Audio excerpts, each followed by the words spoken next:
আমার আব্বা আমাকে ফোন দিয়ে বলতেছে যে বাবা ঢাকা থেকে আসার সময় একটা বড় ইলিশ মাছ নিয়ে আসিস। তাই আমি আব্বার জন্য একটা বড় ইলিশ মাছ নিয়ে আসছি এবং আমি নিজে রান্না করে আব্বাকে খাওয়াবো। আমি ছেলে মানুষ হয়ে আজকে নিজেই ইলিশ মাছ রান্না করব। আমরা আস্তে আস্তে করে এখন উপরের আইসাটা উঠাই নেব। যদি আপনি জোরে এটা চাকু চালাতে চান তাহলে আইসার সঙ্গে আপনার মাছের কিছু অংশ উঠে আসতে পারে।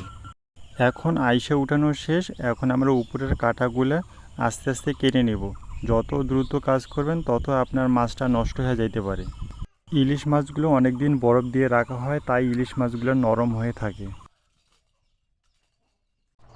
প্রথমে আমরা মাথাটা কেটে নেব। মাছ কাটতে গেলে প্রথমে মাথার অংশটাই কাটতে হয়। এখন আমরা পিসগুলো একটু বড় বড় করে কাটবো, কারণ আমরা ফ্যামিলি সহ খাবো, তাই আমরা মাছটা বড় বড় করে কেটে নিলাম।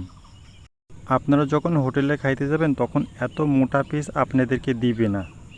এখন আমরা মাথাটা ভালো করে কেটে নেব। এর ফুলকাগুলোতে অনেকগুলা বালু থাকে, তাই আমরা ফুলকাটা ফেলাই দেব।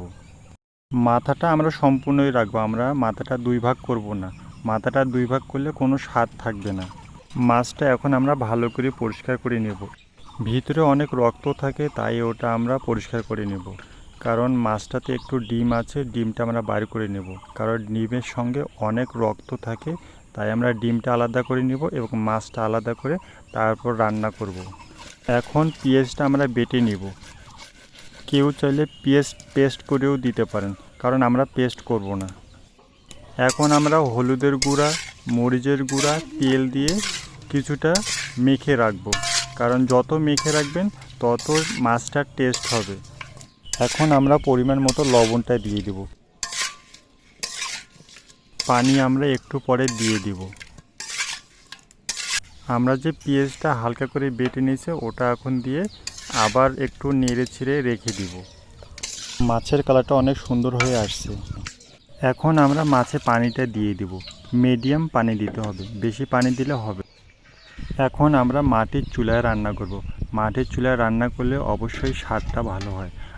ঢেকে দেওয়ার পরে আমরা এখন 10 মিনিট জাল দেব। জাল দেওয়ার পরে মাছটা একটু নাড়াচাড়া করে দিতে হবে। বেশি নাড়াচাড়া করতে যাবেন না।